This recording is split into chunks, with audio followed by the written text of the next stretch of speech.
Antes de nada, a miña clienta quere declarar.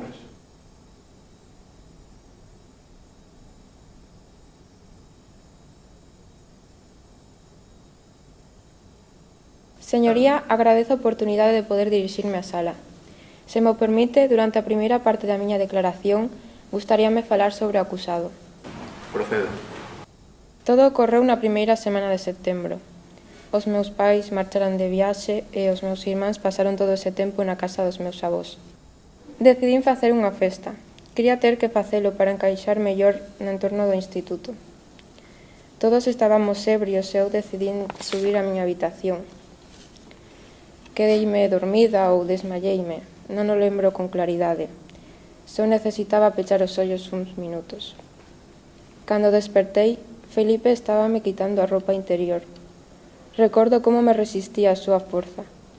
Pode que non recorde todos os detalles, pero non olvidarei o puro temor de sentir o seu corpo sobre min, de non ser capaz de respirar.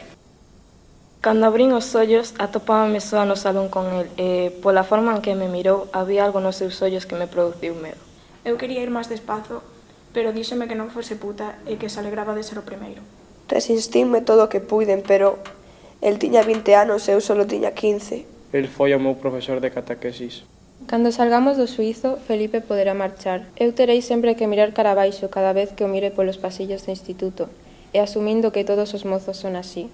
Isto é unha tragedia, evidentemente. Como suíz, teño que atender a varias partes. Libertad condicional por 3 meses para Felipe e recuperación psicolóxica para Emma.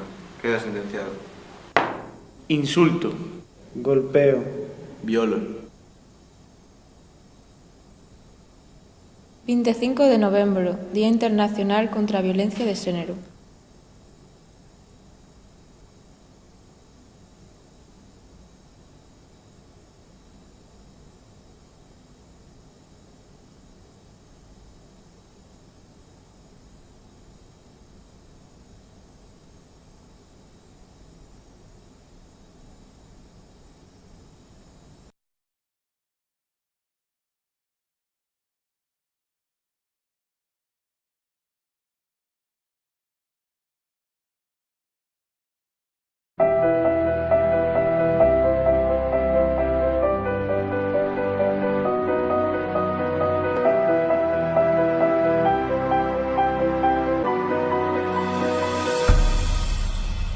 criadas na sumisión, acostumadas a vivir baixo a vontade dun home, minadas de autoestima, pero arroupadas por presuizos, por medo a loitar, por temor á revolución, tratando de nadar nunha sociedade afogadora, de ser libre pero nunca chamar a atención, calándote violencia e xustizas, ante tantos dereitos arrebatados, afeitas a non camiñar soas pola noite, a non levar a saia moi subida, pero tampouco mal baixada, a que se besan con dereito de tocarte, de silbarte, de piropearte, de violarte, facéndote culpable dos seus propios erros. Pedías a berros que te tocaran. Ías provocando.